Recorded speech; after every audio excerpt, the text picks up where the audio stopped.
La luz nos da el color, el que brota de la tierra, un color que no borra ni el mar. Respirar un oxígeno que siembra energía en la sangre, en nuestro coraje para construir.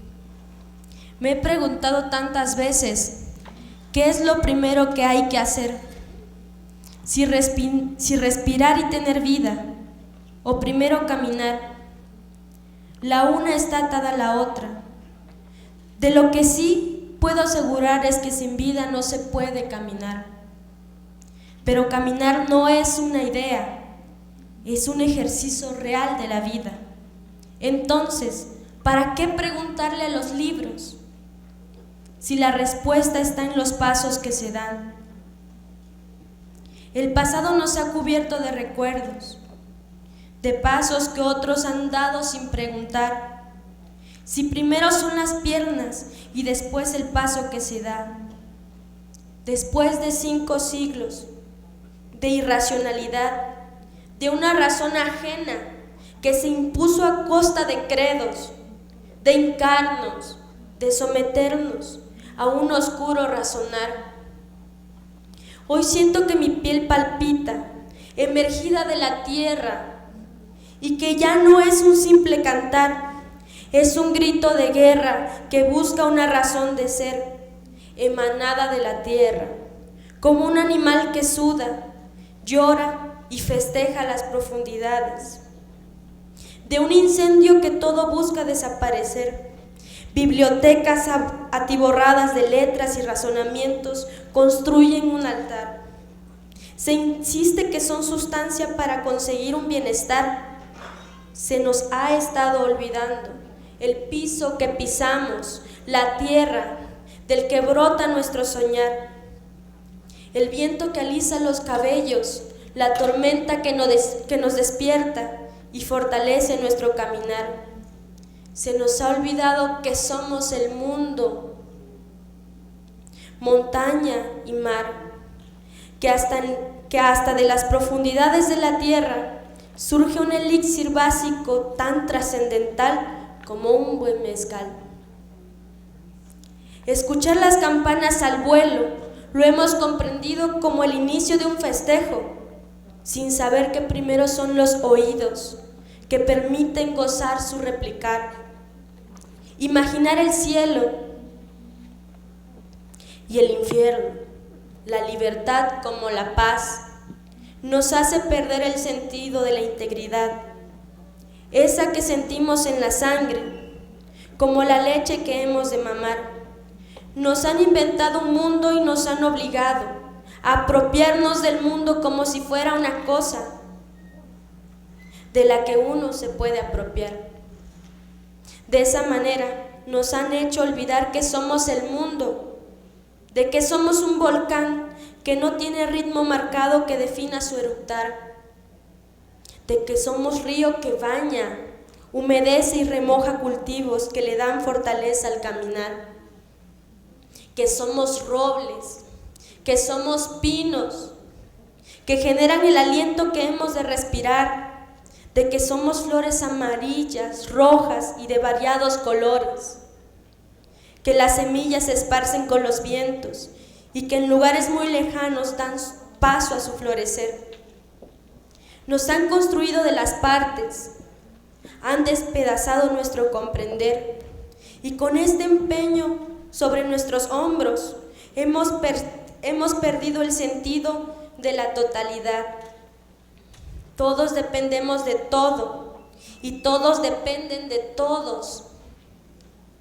Esta es una verdad a cuestas que tenemos que platicar en canciones y poesía para reintegrar nuestro ser, la vida y la muerte en una sola. El día y la noche es una totalidad, que en cada momento lo vivimos a su tiempo. No le resta el valor de su totalidad. Nacer y morir es un destino indestructible. El pensar viene como resultado de un ejercicio, que es el existir. Y eso es lo que nuestros hijos podrían vociferar para comprender que primero respiran y después piensan sin respirar. Desnudarnos de lo que nos han impuesto es una tarea permanente que tenemos que realizar y de esta manera entendernos como seres dependientes, que damos vida y muerte, como un canto y poesía en este trajín. El tiempo es infinito. Abrevemos lo que nos toca en este corto temporal. Subrayemos lo que no explica tanta impunidad, que esconden los derechos, haciendo a un lado nuestra obligación de ser. Sembrar desde la totalidad es cosechar, el respirar, siempre en terreno de los hechos, que mantengan incoluble este vivir y este caminar. Gracias.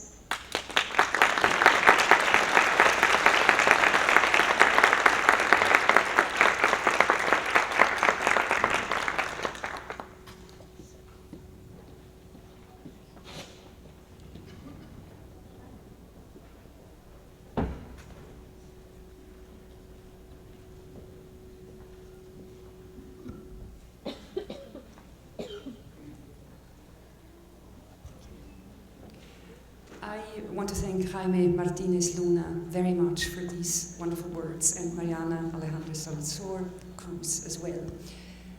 Jaime was a member of one of our estudios, the one that took place in Oaxaca, and introduced us, strangers or foreigners I should say, to the concept of comunalidad, which is one that he has coined over his academic and intellectual career.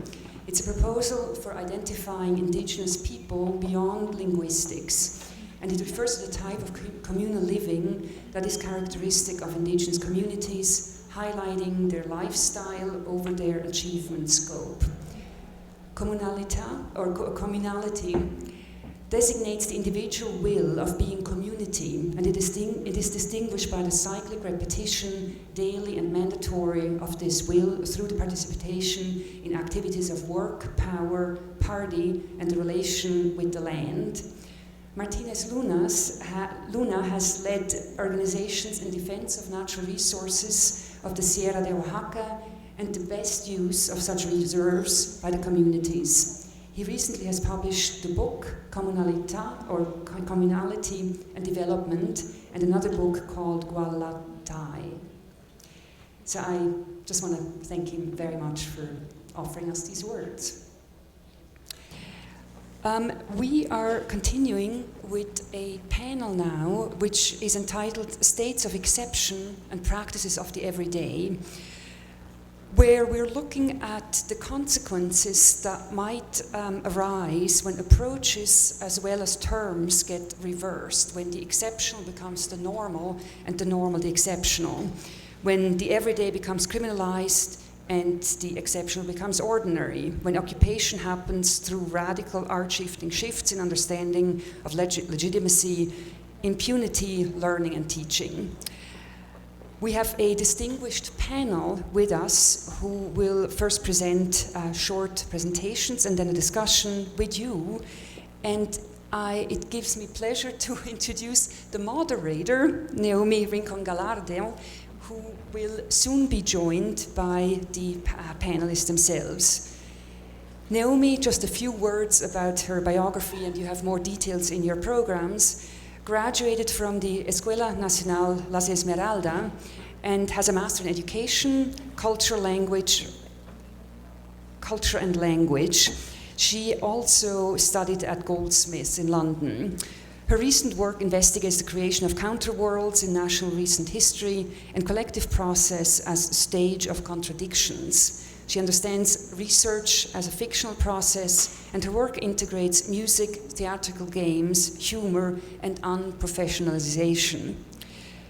She has presented her work at collective or group and solo exhibitions in numerous museums, among them the Academy of the Kunst der Welt in Cologne, at the Museo del Chopo here, at the Museum of Modern Art in Fort Worth, and the Jardin Borda in Cuernavaca, here in Morelos, and many, many other institutions. She has taught at the Escuela Superior des Artes de Yucatán, at the Universidad Autónoma de Morelos, and at numerous other organizations. And since 2013, she belongs to the feminist group Iva Sorix and is now coordinator of community engagement at Inside Casa Galina. So please help me welcoming Naomi and the panelists for this panel before the last keynote presentation.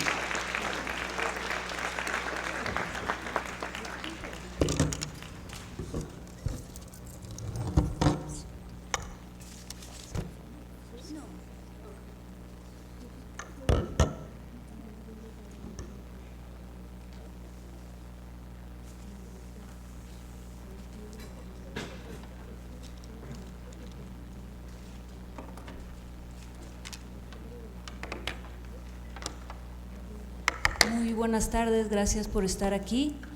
Este panel es sobre estados de excepción y prácticas cotidianas. Recorreremos, entre otras cosas, algunas provocaciones sobre los posibles o imposibles aportes y papeles de la educación y la producción cultural en contextos donde las lógicas se han invertido y la excepción se vuelve la norma. Cómo los productores culturales, los educadores, nos posicionamos frente al horror que presenciamos de los vínculos entre el Estado, las organizaciones criminales y las empresas transnacionales, frente al binomio violencia masiva y neoliberalismo, frente a la muerte como tecnología de origen colonial en la gestión de determinadas poblaciones, frente a la extracción de recursos naturales a través de masacres. ¿Cómo podemos reconstruir las nociones de cultura y educación como fuerzas políticas transformativas? Esta tarde nos acompañan la artista, teórica, crítica e historiadora del arte Mariana Botey, Carlos Torres, sociólogo y poeta, las semblanzas están detalladas en el programa, y Jaime Martínez Luna, comunero, pensador, músico, entre muchas otras cosas. Y bueno, voy a hacer explícita la dinámica del panel. Cada participante, cada invitado va a hablar durante 10 minutos y inmediatamente después de las presentaciones vamos a pasar a preguntas del público porque el tiempo que tenemos destinado es muy breve. Entonces empezaremos, doy la palabra a Mariana Botey. Muchas gracias, Naomi. Primero que nada, quiero agradecer la invitación del CITAC 12 a participar en la primera sesión de diálogo sobre lo que entiendo es una discusión que intenta entrecruzar una constelación de espacios de acción e ideas que en la presente coyuntura parecieran urgentes. De igual manera, quiero expresar que anticipo con interés la oportunidad de un diálogo productivo con Carlos Alberto Torres, Jaime Martínez Luna y Naomi Rincón Gallardo. Pareciera que el juego de palabras que da título a este CITAC nos convoca a un espacio un tanto desigual. Estoy aquí pensando que la justicia y el arte tienen una vinculación que se intensifica en momentos de confrontación y lucha social. De igual, a ver, espérenme tantito porque pensé que no, soy un poco torpe con mis manos, entonces entre la computadora y el micrófono, disculpen.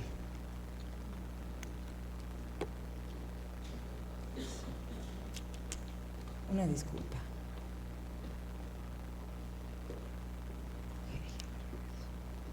De igual manera, pareciera importante diferenciar los conceptos o nociones en su conjunción o nexo, ya que no corresponden a la misma esfera.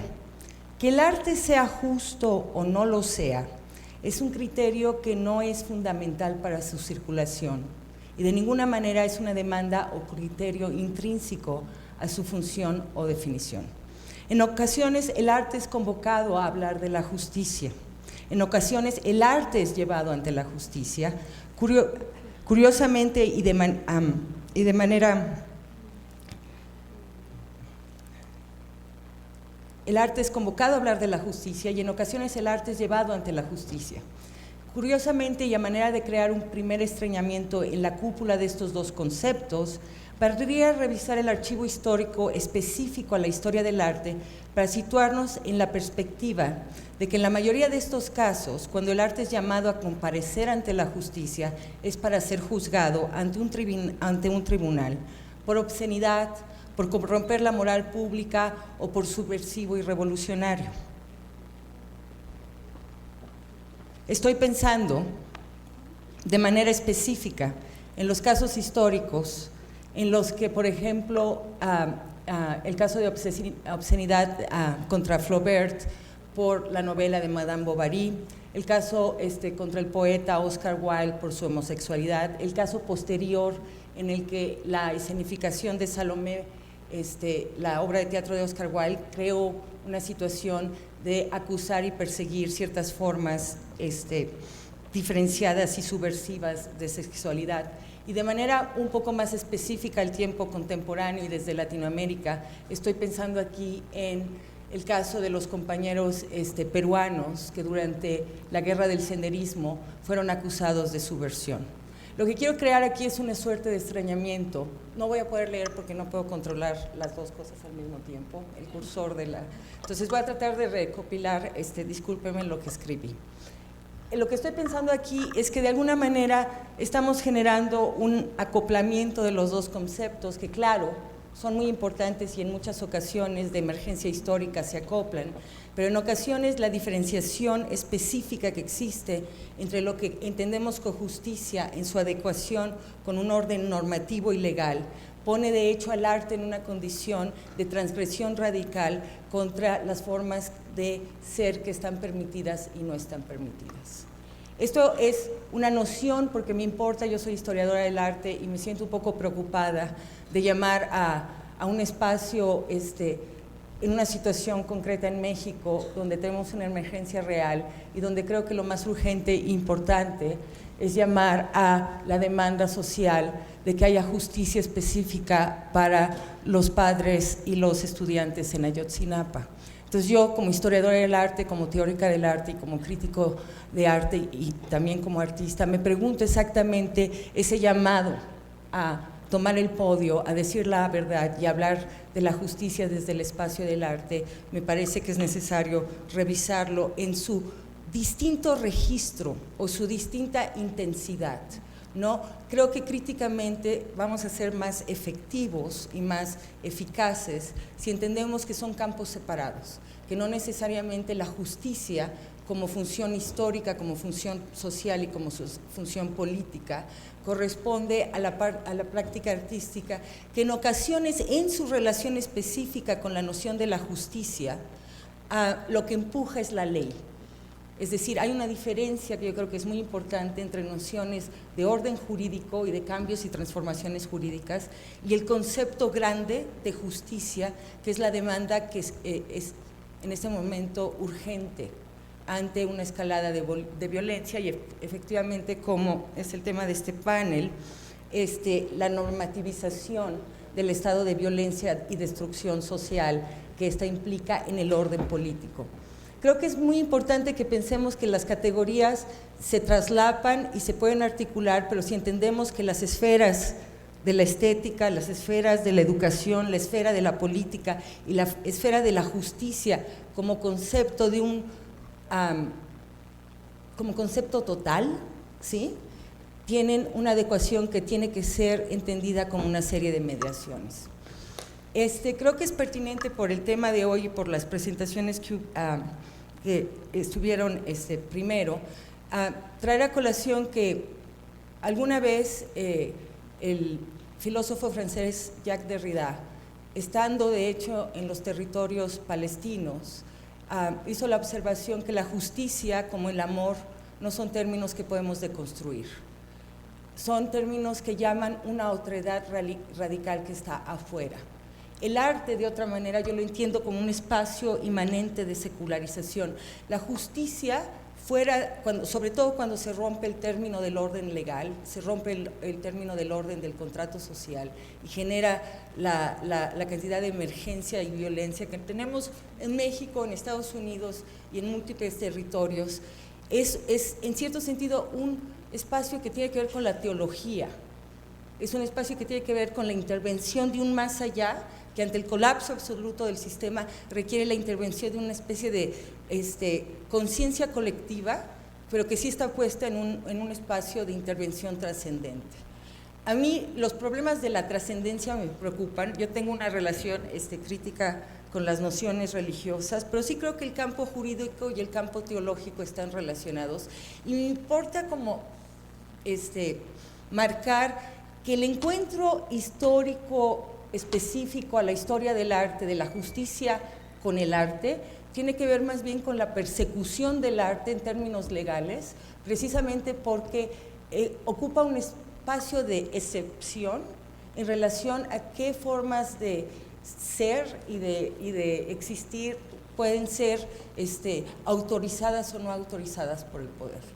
Entonces, en términos específicos al arte, la historia es más bien cuando el espacio de la construcción de libertad que está implicado en la noción del arte genera una especie de empujar de la definición jurídica de lo que es permitido y no permitido.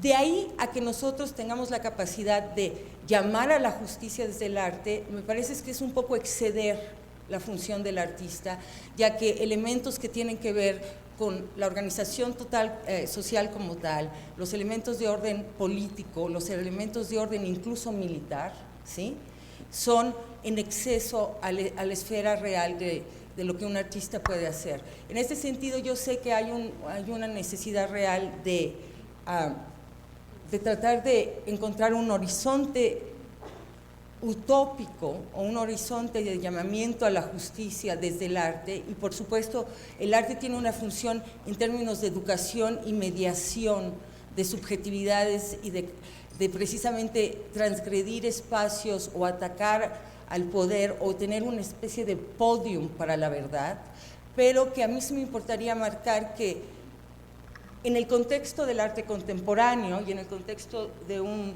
foro internacional como este, donde estamos llamados a hablar de la justicia en términos abstractos, es necesario entender que hay una relación de privilegio entre nuestra posición como artistas y la libertad que eso implica, y las condiciones reales en las que a veces se trabajan en relación con esto, y que es necesario que empecemos a pensar las mediaciones en lugar de generar una especie de cúpula absoluta sobre lo que significaría la noción de un arte justo. Creo que no tengo más tiempo, entonces me paso.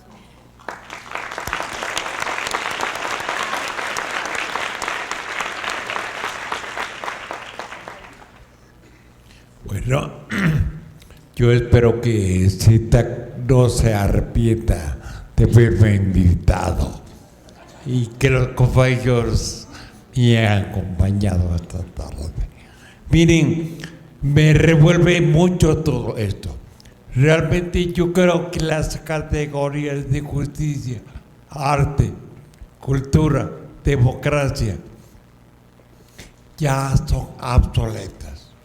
Lo que planteó Lidia en la mañana es evidente, pero sigue encontrando y buscando la solución en la misma visión. Yo creo que los muchachos que pusieron la experiencia de Palestina arrojan un atrevimiento del pueblo palestino a crear su propia moda, su propio modo de vivir. Y los muchachos están en la búsqueda de salidas.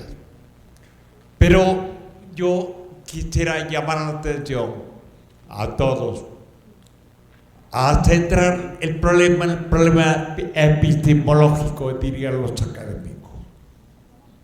Hemos razonado en términos coloniales. Hemos absorbido, hemos consumido una forma de razonar que podemos sintetizar en el axioma cartesiano de pienso, luego existo.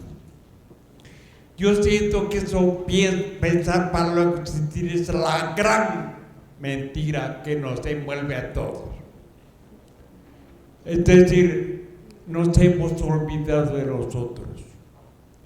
que éramos antes de la llegada de los españoles, antes de la llegada de Occidente, que era el conocimiento propio y que es la educación a partir de la colonia.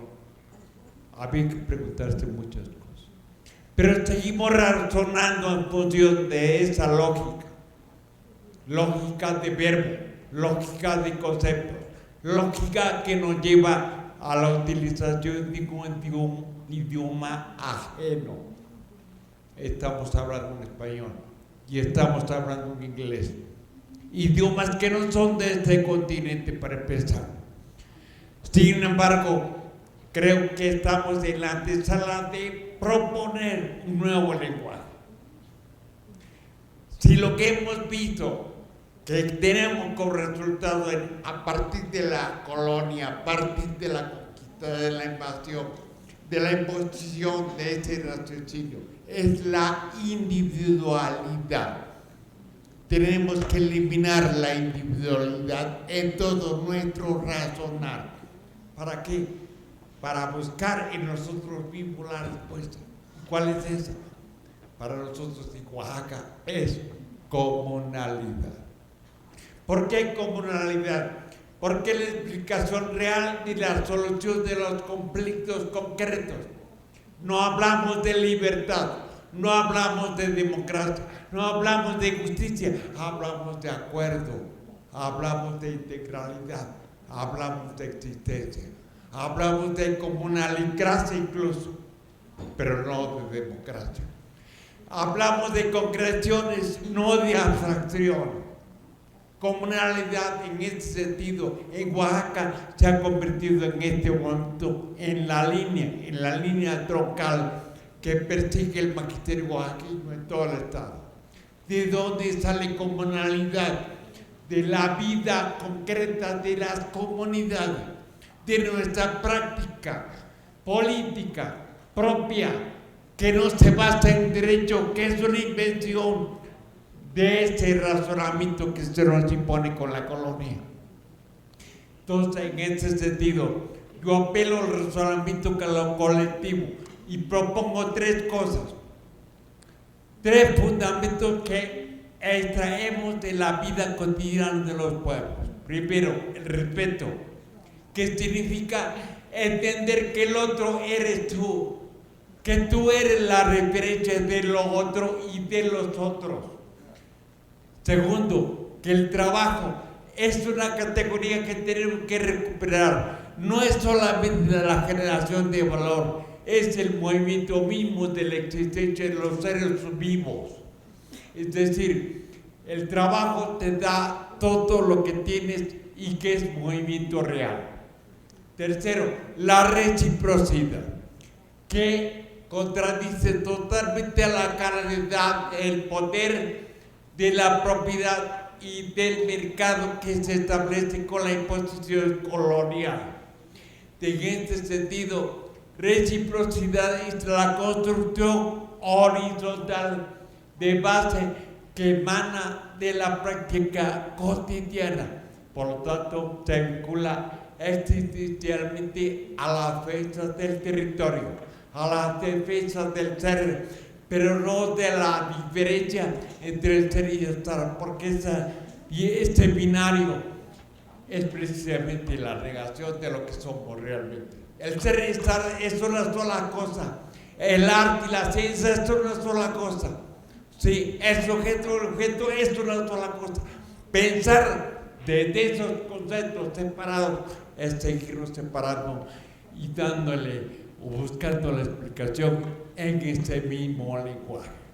Por lo tanto, justicia, arte, eliminémonos de nuestro vocabulario. Busquemos el acuerdo local, cara a cara, en construcción cotidiana. Si no, los Ayotzinapa y los palestinos nunca van a terminar. Gracias.